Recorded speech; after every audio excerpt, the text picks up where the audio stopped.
Hi students, welcome to my channel. இன்னைக்கு நம்ம சேனல்ல 12th கம்ப்ளீட் பண்ணதுக்கு அப்புறம் படிக்கக்கூடிய டாப் 10 கோர்சஸ் பத்தி தான் பார்க்க போறோம். சோ இதுல நம்ம காமனான டிபார்ட்மெண்ட்ஸ் பத்தி சொல்லாம ஒரு சில டிஃபரண்டான டிபார்ட்மெண்ட்ஸ் பத்தி தான் சொல்ல போறோம். சோ 12th அப்புறம் இன்ஜினியரிங் படிக்கலாமா, மெடிக்கல் படிக்கலாமா இல்ல வேற ஏதாவது கோர்சஸ் சூஸ் பண்ணலாமா அப்படினு சொல்லி நிறைய பேர் திங்க் பண்ணிட்டு இருப்பாங்க.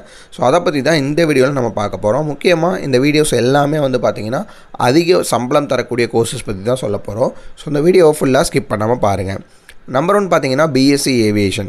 ஸோ இந்த கோர்ஸ் வந்து பார்த்தீங்கன்னா ஏவியேஷன் ஃபீல்டில் வேலைக்கு போகணும்னு நினச்சிட்டு இருக்கீங்கன்னா இந்த டிபார்ட்மெண்ட் தாராளமாக சூஸ் பண்ணலாம்.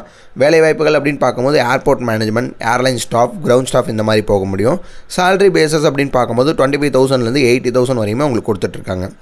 Second department aircraft maintenance engineering, AME அப்படின்னு சொல்லுவாங்க. ஸோ இந்த டிபார்ட்மெண்ட் ஃபுல் அண்ட் ஃபுல் விமானங்களை பராமரிக்கக்கூடிய ஒரு டிபார்ட்மெண்ட் தான். இதோட சேலரி அப்படின்னு பார்க்கும்போது 40,000 1.5 lakhs per month வரையுமே உங்களுக்கு கொடுத்துட்ருக்காங்க. Third department marine engineering. So கப்பலில் வேலைக்கு போகணும், கப்பல் துறையில் வேலைக்கு போகணும்னு நினச்சிட்டு இருக்க ஸ்டூடெண்ட்ஸ்க்காகவே ஒரு பெஸ்ட்டான கோர்ஸ் தான் இந்த மெரைன் இன்ஜினியரிங். ஸோ இந்த டிபார்ட்மெண்ட் 70,000லேருந்து 2 lakhs per month வரையுமே உங்களுக்கு கொடுத்துட்ருக்காங்க. அடுத்ததாக பிடெக்கில் இன்ஜினியரிங் டிபார்ட்மெண்ட் நீங்கள் சூஸ் பண்ணலாம். ஸோ இன்ஜினியரிங்கில் மிகவும் பாப்புலராக இருக்கக்கூடிய கோர்ஸ் அப்படின்னு எடுத்துட்டிங்கன்னா computer science engineering, artificial intelligence, அடுத்து சைபர் செக்யூரிட்டி. ஸோ இதோட சேலரி அப்படின்னு பார்க்கும்போது 30,000லேருந்து 1 lakhs per month வரையுமே உங்களுக்கு கொடுத்துட்ருக்காங்க.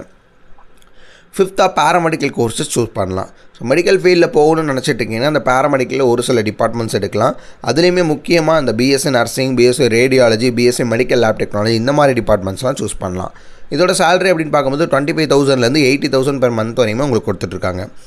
சிக்ஸ்த்தாக ஹோட்டல் மேனேஜ்மெண்ட். ஸோ ஹோட்டல் அப்புறம் வந்து டூரிசம் ஃபீல்டில் வேலை பார்க்கணும்னு நினச்சிட்டு இருக்கீங்கன்னா இந்த டிபார்ட்மெண்ட் தாராளமாக சூஸ் பண்ணலாம். இதோட சேலரி அப்படின்னு பார்க்கும்போது 20,000லேருந்து 70,000 per month வரையுமே உங்களுக்கு கொடுத்துட்ருக்காங்க. செவன்த்தாக BBA airline and airport management. So airline management அப்புறம் ஏர்லைன் இண்டஸ்ட்ரியில் வேலை பார்க்கணும்னு நினச்சிட்டு இருக்கீங்கன்னா இந்த கோர்ஸ் நீங்கள் தாராளமாக சூஸ் பண்ணலாம். இதோட சேலரி அப்படின்னு பார்க்கும்போது 25,000லேருந்து 70,000 per month வரையுமே உங்களுக்கு கொடுத்துட்ருக்காங்க. எய்த் டிபார்ட்மெண்ட்டாக டிஜிட்டல் மார்க்கெட்டிங். ஸோ இப்போ ரீசெண்டாக டிமாண்டாக இருக்கக்கூடிய கோர்ஸ்னால் அந்த டிஜிட்டல் மார்க்கெட்டிங் தான். இது நீங்கள் கற்றுக்கிட்டீங்க அப்படின்னா எஸ்சிஓ ஸ்பெஷலிஸ்ட்டாக உங்களால் போக முடியும், சோஷியல் மீடியா மேனேஜராக உங்களால் போக முடியும். இதோட சேலரி அப்படின்னு எடுத்துக்கிட்டிங்கன்னா 30,000லேருந்து 1 lakh per month வரையுமே நீங்கள் வாங்கலாம். நைன்த் டிபார்ட்மெண்ட்டாக B Com, banking and financing. So banking அப்புறம் ஃபினான்சிங் செக்டரில் வேலைக்கு போகணும்னு நினச்சிட்டிங்கன்னா இந்த டிபார்ட்மெண்ட்டை நீங்கள் சூஸ் பண்ணலாம். இதோட ஜாப்ஸ் அப்படின்னு பார்க்கும்போது பேங்க் ஆஃபீஸராக போக முடியும், அக்கௌண்டண்ட்டாக போக முடியும். சேலரி அப்படின்னு பார்க்கும்போது 25,000லேருந்து 70,000 per month வரையுமே கொடுத்துட்ருக்காங்க. ஸோ லாஸ்ட் டிபார்ட்மெண்ட்டாக லாஜிஸ்டிக்ஸ் அண்டு ஷிப்பிங் மேனேஜ்மெண்ட்.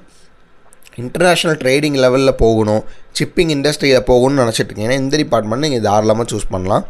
இதோட சேலரின்னு எடுத்துக்கிட்டிங்கன்னா 40,000லேருந்து 1,20,000 per month வரையுமே உங்களுக்கு கொடுத்துட்ருக்காங்க. ஸோ லாஸ்ட் நம்ம சொன்ன டிபார்ட்மெண்ட்ஸ் எல்லாத்துலேயுமே ஏதாவது ஒரு டிபார்ட்மெண்ட் உங்களுக்கு எடுத்து படிக்கணுங்கிறதுல இன்ட்ரெஸ்டடாக இருக்கீங்க. பட் எங்கே காலேஜஸ் அவைலபிளாக இருக்குங்கிறது தெரியல. தமிழ்நாடு அண்ட் பெங்களூரில் உங்களுக்கு நியர்பை இருக்கக்கூடிய காலேஜஸில் எப்படி ஸ்காலர்ஷிப்ஸில் அட்மிஷன்ஸ் பண்ணலாம், எப்படி அட்மிஷன்ஸ் பண்ணலாம் அப்படிங்கிற கைடன்ஸ் உங்களுக்கு வேணும் அப்படின்னா இந்த வீடியோக்கில் ஒரு காண்டாக்ட் நம்பர் இருக்கும். காண்டாக்ட் பண்ணிங்கன்னா உங்களோட டிஸ்ட்ரிக்ட் நியர்பை என்ன காலேஜஸ் அவைலபிளாக இருக்குது அப்படிங்கிறத உங்களுக்கு ஃப்ரீயாகவே கைட் பண்ணுவாங்க. உங்கள் ஃப்ரெண்ட்ஸ் அண்ட் ரிலேட்டிவ்ஸில் யாராவது இருந்தாங்கன்னா அவங்களுக்கு இந்த வீடியோ ஷேர் பண்ணுங்கள்.